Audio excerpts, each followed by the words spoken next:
Cœur de patrimoine, Cédric Decoeur. Et on accueille à présent Aurélie Alamijon. Bonjour Aurélie. Bonjour Cédric. Merci d'être au rendez-vous, ingénieur patrimonial chez Natixis Wealth Management. Et on va parler fiscalité. Bah oui, difficile de ne pas parler fiscalité quand on parle de gestion de patrimoine en France, et notamment de loi de finances et des incidences de cette loi de finances. Alors c'est vrai qu'elle a beaucoup fait parler. On est largement revenu sur cette loi de finances il y a quelques jours, et vous pouvez toujours réécouter le podcast avec Jérôme Barré chez Yards, qui nous avait détaillé un petit peu toute cette loi de finances. Et nous, on va s'intéresser aux dirigeants, avec les questions qui peuvent se poser pour les chefs d'entreprise qui envisagent de vendre en 2025 des titres de leur société. D'abord, voilà, en découvrant cette loi de finances, est-ce que vous vous êtes dit oh là là, il va falloir que je revoie tout mon manuel de vol, finalement mes réflexes doivent changer? Alors en fait, non, pas vraiment. Parce que quand on se préoccupe de la cession d'une entreprise, on commence toujours, et ça sera toujours le cas en fait, par essayer de chiffrer et d'anticiper le montant de la fiscalité qui va grever la plus-value sur la cession des titres. Parce qu'il faudra la provisionner et la quitter. Donc ça ne change pas, modulo ce dont on va parler, le niveau de pression fiscale qui a effectivement évolué de par cette loi de finances. Et puis d'autre part, parce que selon les objectifs en fait du candidat à la cession d'entreprise, qui peuvent être notamment à l'occasion de cette vente, d'anticiper la transmission du patrimoine, pourquoi pas au profit des enfants, ou redéployer après la vente une activité économique via une société soumise à l'impôt sur les sociétés, on va toujours avoir de la pertinence pour les schémas préparatoires, ce dont on parle dans notre quotidien à nous du patrimoine, c'est-à-dire la donation d'une fraction des titres avant la vente ou l'apport d'une partie des titres à une société à l'IS que l'on contrôle, pour être en report d'imposition. Donc ça ne change pas. Ce qui va en revanche changer, c'est le niveau de pression fiscale, puisque avec cette loi de finances pour 2025, on a une nouvelle contribution, qu'on appelle la contribution différentielle sur les hauts revenus, CDHR, qui va s'appliquer pour les revenus de 2025 à l'égard de ceux des contribuables en fait, qui disposent de revenus importants, et dont l'objet en fait est d'assurer en fait que ces personnes subissent une imposition minimum de 20% sur ces revenus-là, avec un calendrier de paiement de cette contribution un petit peu spécifique dès 2025. Voilà donc pour le cadre dans lequel vous évoluez désormais. On le disait, on va s'intéresser donc à ces dirigeants qui vont ou qui voudraient vendre. Quand on cède les titres, du coup, qu'est-ce qu'on déclenche comme fiscalité ?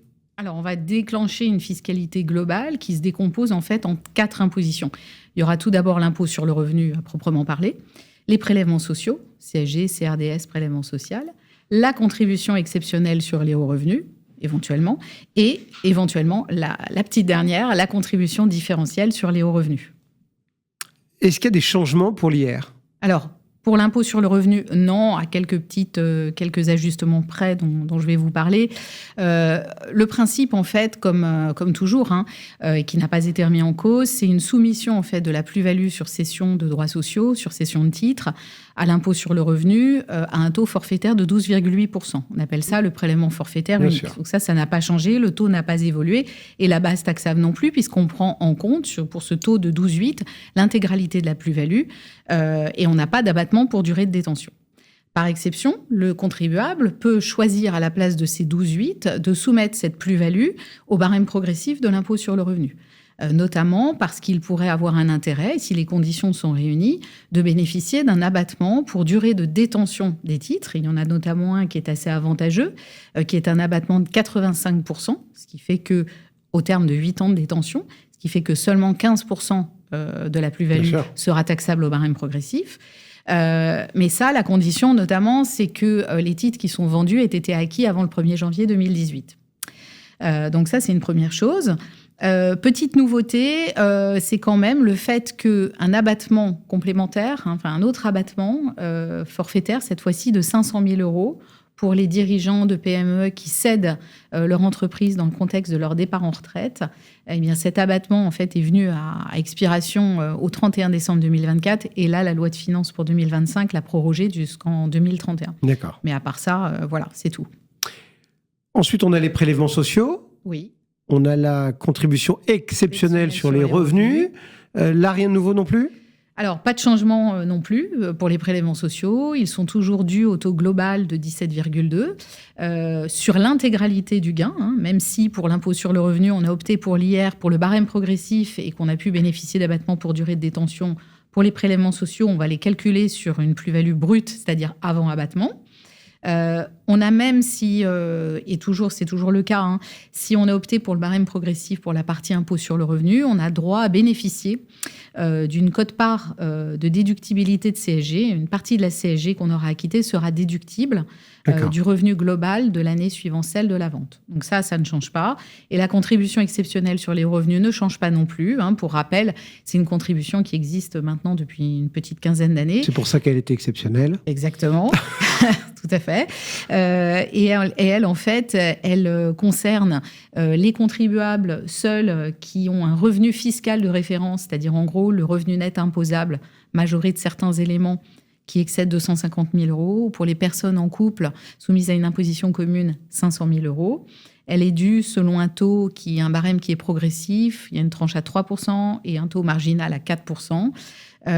Et cette contribution non plus n'a pas changé. Elle est due sur l'intégralité du gain, de la plus-value. Bon, quand on passe à la caisse, qu'on fait la douloureuse, on arrive à quelle pression fiscale ? Alors, si on agrège tous ces éléments, donc on a 12,8% pour l'impôt sur le revenu, à proprement parler, 17,2% pour les prélèvements sociaux. Donc là, ça nous fait les 30 de la fameuse flat tax. Plus, si on considère le taux marginal de la CEHR, on a 4, donc ça nous fait 34%. On peut même avoir un peu moins, même beaucoup moins, 27,45%, si on a pu se prévaloir de l'abattement pour durée de détention de 85%, dont je parlais tout à l'heure. D'accord. Donc c'est quand même avantageux. Mais ça, c'est avant la CEHR. Oui, c'est avant la nouvelle née. Voilà. Et du coup, qu'est-ce qu'elle nous raconte, celle-là ? Alors, cette contribution, en fait, différentielle sur les hauts revenus, c'est une contribution qui, déjà, a pour vocation de ne concerner que les revenus 2025. Donc déjà, les revenus 2024 ne sont pas concernés, alors que dans les premières moutures du projet de loi de finances, avant adoption du texte définitif, les revenus 2024 étaient concernés. Après, l'avenir, au-delà de 2025, on ne sait pas, on verra bien. En fait, cette contribution... Il n'y a pas marqué exceptionnelle, donc elle va rester, celle-là, normalement. Elle est différentielle. Oui.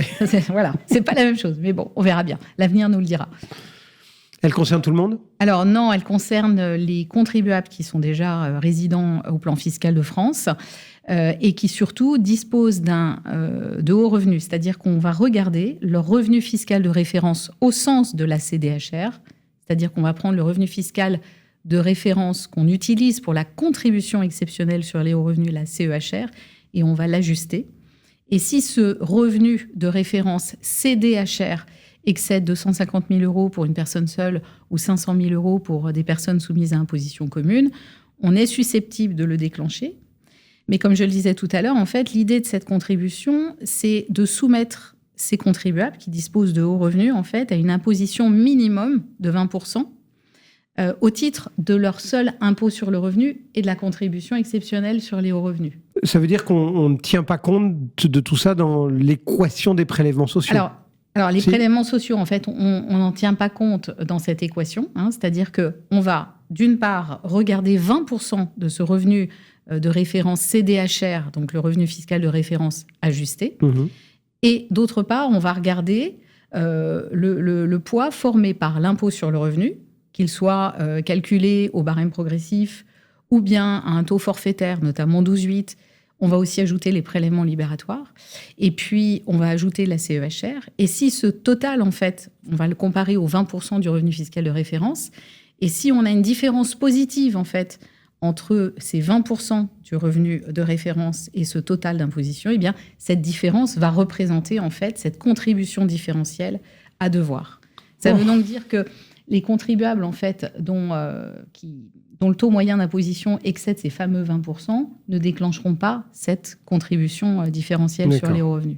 Bon, mais les prélèvements sociaux, eux, entre guillemets, sont bien dus. Alors, ils resteront dus en plus. Alors, ça veut dire que si on prend un exemple pour une personne qui a, par exemple, un montant qui ne percevrait, par exemple, que des dividendes, soumis au 12,8 d'impôt sur le revenu, au taux forfaitaire de 12,8.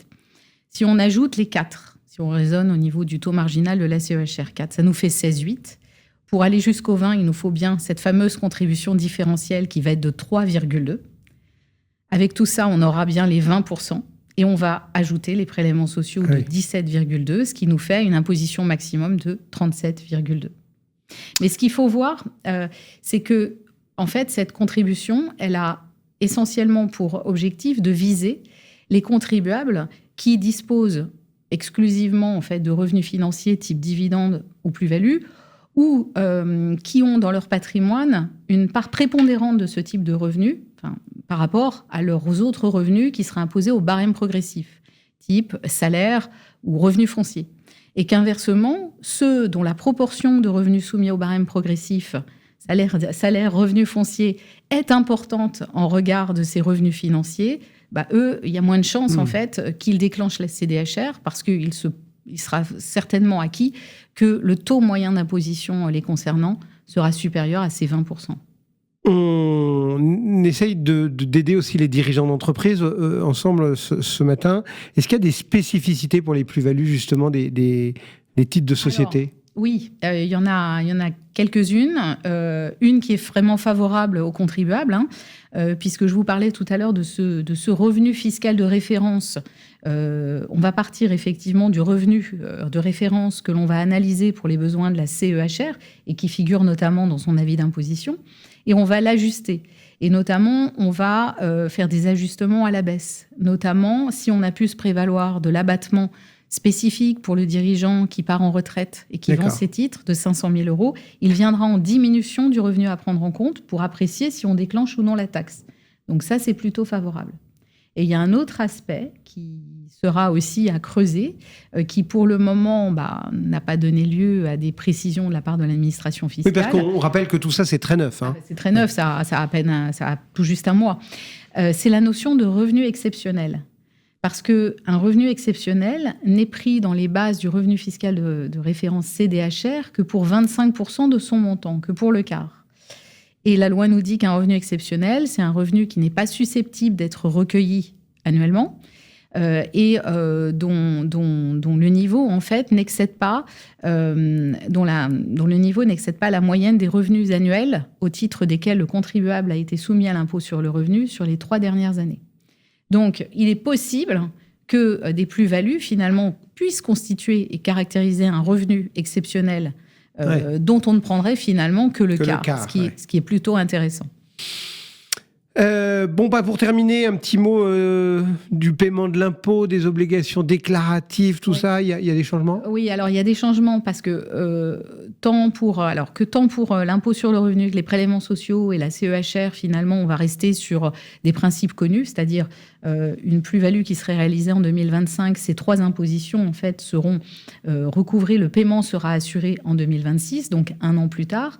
En revanche, pour la CDHR, ce qui va être quand même un sérieux sujet à considérer, la loi nous dit que les contribuables devront acquitter un acompte entre le 1er et le 15 décembre 2025 de 95% de son montant estimé.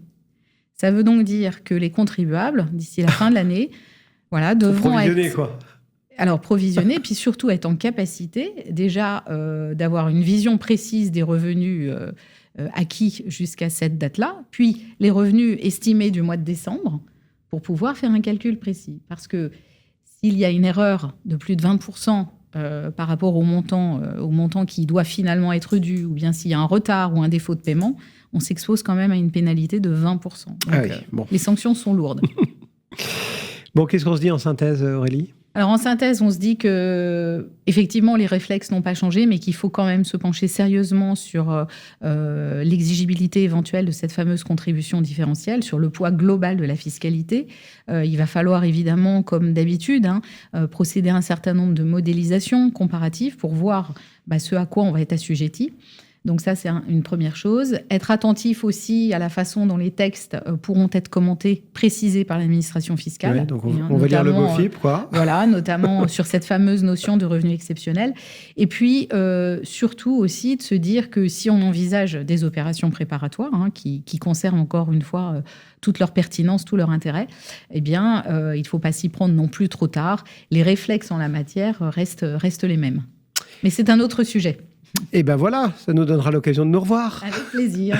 Aurélie Alamijon, donc, qui est l'ingénierie patrimoniale de Natixis Wealth Management. Merci d'être passé. Merci Cédric. Dans Cœur de patrimoine. Voilà, c'est la fin pour cette semaine. Merci de votre confiance, de votre fidélité. On se retrouve mercredi prochain. Et puis d'ici là, n'oubliez pas non plus notre rendez-vous avec Capital, le grand rendez-vous de l'épargne. On se retrouve vendredi à 18h et on parlera des SCPI, sans oublier bien évidemment de répondre à toutes vos questions. N'hésitez pas à nous écrire questions@capital.fr. À très vite. Cœur de patrimoine, une émission à réécouter et télécharger sur le site et l'appli Radio Patrimoine et sur toutes les plateformes de streaming.